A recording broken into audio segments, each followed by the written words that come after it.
In this video, we got to talk about data modeling for slowly changing dimensions. Now, we'll talk about what a slowly changing dimension is in just a moment. But in the next 4 videos, we're going to see how to deal with SCD, with Excel worksheet formulas, Power Query and a standard pivot table, Power Query and Power Pivot, and also Power BI and DAX. Here we have an employee dimension table that allows us to summarize sales by employee. Down here we have a dimension table. The dimension is employee, and we have an attribute team. We can easily summarize sales by employee or team. Now, what's important to notice about this is as time goes on, the team does not change. But if our team table is like this, where for January, team A was made up of these employees, and then in February and March, it was made up of a different set of employees, this is called a slowly changing dimension. Now, the name they give this is not accurate because the dimension is not changing. The employee is not changing over time. It's the attribute team that changes for that employee over time. So when you hear slowly changing dimension, you really should think, well, for the dimension, we have a slowly changing attribute. Now, the difficulty comes when we want to summarize these 2 teams over time. Now, this is what the finished report will look like. And we have a small data set, so there's lots of empty cells. But clearly, we can see team A. Well, that's how it did in January. When we switch the members, look at that. Nothing and $50. Here's the one team that remained consistent the whole time. Here's team C. Here's what they did in January, February, and March. So we have the ability to see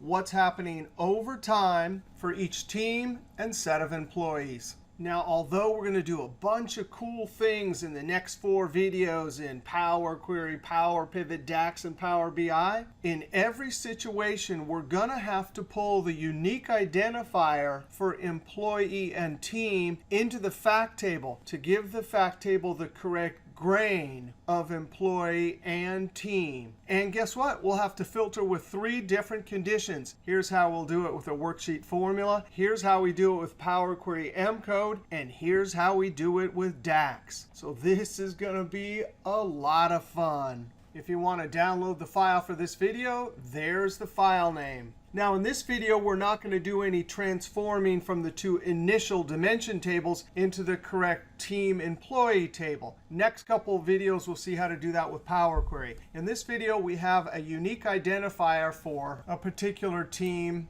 date, and person. Team, date, and person. All right, so we're going to pull the team ID into this column right here. But what does that mean? That means I have date and employee as the 2 lookup values that I need to match against employee and the start and end date. As soon as we do that 3-way lookup, we can pull our team. Now, I'm actually going to expand the column and move this whole thing down just so we can see the formula better as we create it. Now, guess what? We're going to use the amazing new Office 365 filter function. This is really a lookup function when you get to complex lookups. The array, well, I'm trying to look up something from the team column, comma. Now, we have to include only the single row from that table, and that means we have 3 conditions or criteria. Open parentheses, open parentheses. Our first condition is we're going to say, hey, employee. And by the way, this square bracket employee name, that's the table formula nomenclature in an Excel table. And the @ symbol is the implicit operator that says from this column, get whatever in the row where the formula sits, which is in essence our relative cell reference. I'm going to say equals anything in that column. Now we close parentheses. And since this is a 3-way and logical test, we multiply, open parentheses. Now we say, hey, date, are you greater than or equal to the lower limit, the start date? Close parentheses.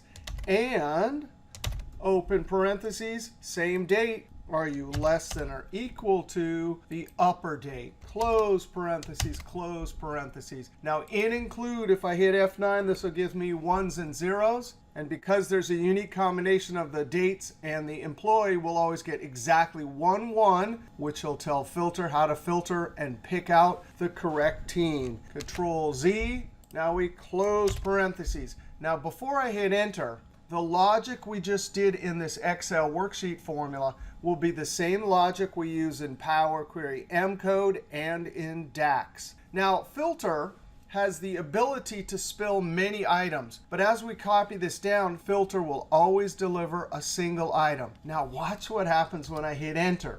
That is not a spilled array. That's the Excel table feature automatically copying the formula down. But now we have what we want. We have our marker for each row that will allow us to summarize over here. Now I'm going to move this back. Now I don't need this anymore, so I'm going to highlight the columns, right-click, hide. Now, for those of you that don't have Office 365 and Filter, no problem. We can use index and match. So that's the formula for pre-Office 365. Now we get to do our summary report. And guess what? We're going to use 1, 2, 3, 4 different conditions or criteria for adding.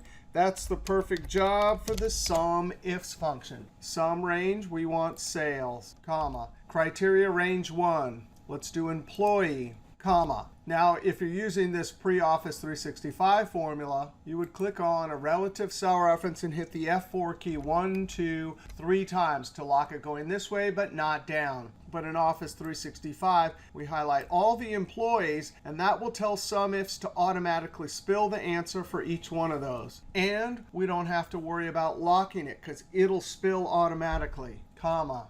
Criteria ranges team, comma. The entire column. Again, if you were using this one, you'd have to use a regular cell reference. Comma, criteria range 3, we want the date, comma. And this is cool here. I need the lower limit. So I say the dates in that column have to be in double quotes, greater than or equal to n double quotes, and we join it to, guess what? We do the same thing here. If you're using that formula, you have to use a single reference and lock only the row. But guess what? We can highlight all 3, and now it knows automatically to spill in accordance with those dimensions for a rectangular range. And we don't have to lock them. Comma, here's the date, comma. Now we ask the second question of the date, are you less than or equal to the upper limit? And we highlight all 3. Close parentheses. And that amazing formula, when I hit enter, spills through the rectangular range. The formula doesn't live in any one of these cells, only in the top cell. And by the way, if I move this, of course, it moves the entire thing. Control Z. So if we unhide, right-click unhide. In this video, we already had the team employee table, but we did have to pull the correct team identifier for each row in the fact table using filter. And then we used a spilled array, SUMIFS, to create our report. Now be sure to stay tuned for next video. We'll see how to do the transformations in the data modeling part of it with Power Query. And we'll see that we actually can use a standard pivot table for our report. All right, we'll see you next MSPTDA.